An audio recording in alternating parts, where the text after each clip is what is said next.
Good morning, Alaska and Corlia. Alaska and Corlia, yesterday, minister after minister was wheeled out to say that there was light at the end of the tunnel. But what they didn't say was that for many people, that tunnel keeps on getting longer. All of the government's plans indicated yesterday were dependent on vaccine timescales, which to date the government have missed every single one of them. I'm doing my best, like many other people, to stay positive with regards to the situation we're at the moment. But the plans that the government indicated yesterday could very well be rolled out further into the future if they don't meet those vaccination timescales that they set out. Now, it has to be remembered that this government have implemented the longest lockdown workplace closure in Europe. Oftentimes, when people look at this particular issue, they say, well, every single country is dealing with the same illness. But the truth of the matter is that this government has been an outlier in its dependence on blanket lockdowns.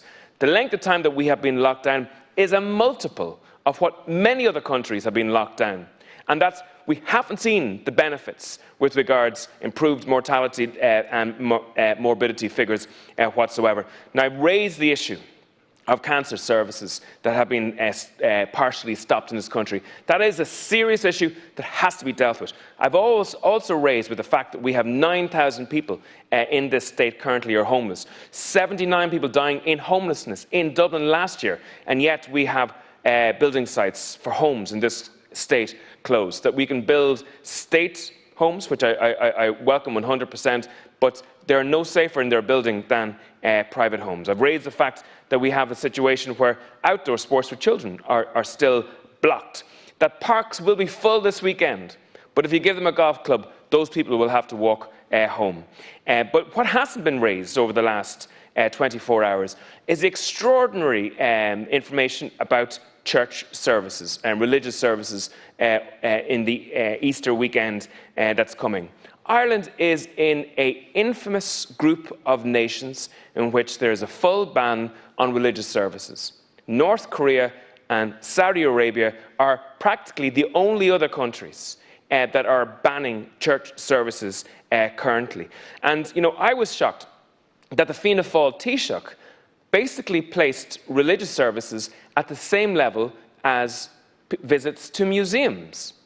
The Universal Declaration of Human Rights states that the practice of religion is a human right.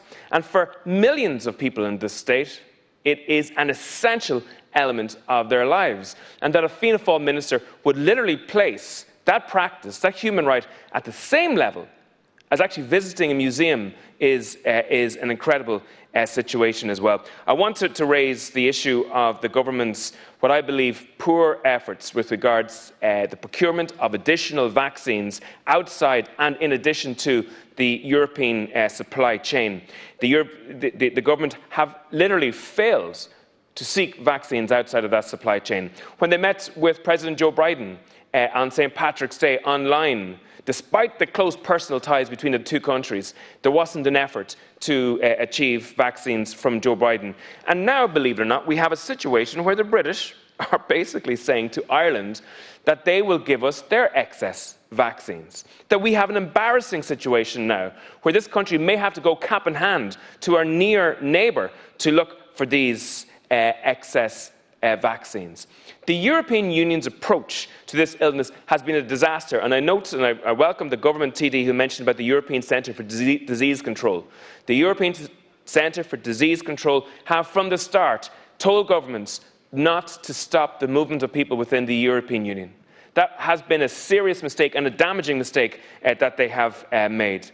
Europe has purchased enough vaccines to vaccinate the whole population of the European Union twice over, but it is way behind many other organisations in the world. Britain has administered over 34 million vaccines, while the closest figure in the European Union, Germany, has administered less than a third of this number. There are vaccines by their thousands in storehouses throughout Europe, yet they're not being made available to countries like Ireland. The European Union is exporting millions of vaccines outside of the European Union, and yet they're not available to countries like Ireland. I also want to raise the fact that Ireland's income from the European Recovery Fund has been slashed by hundreds of millions just in recent times. And it really worries me about the calibre of team that we have battling for Ireland's economic interests at the heart of the European Union at the moment. That at a time of serious economic crisis, remember, this country by 2025 will have built up a national debt of 270 billion euros. It's even hard to say that particular figure. That every single worker in the state will owe 100,000 euros.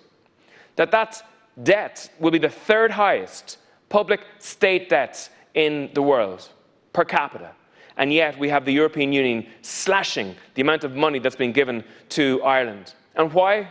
Because of our hocus-pocus GDP figures from this country. And our hocus-pocus GDP figures, that leprechaun economics that Krugman mentioned, has us on the hook for massive investments into the European Union on an annual basis. Yes, we're seeing the pharma and tech sectors of this country doing well at the moment, but the domestic sector is being gutted. It radically needs investment, and it's absolutely no time for the so-called European solidarity to be switched off. And I urge the government to fight for our economic interests in the European Union.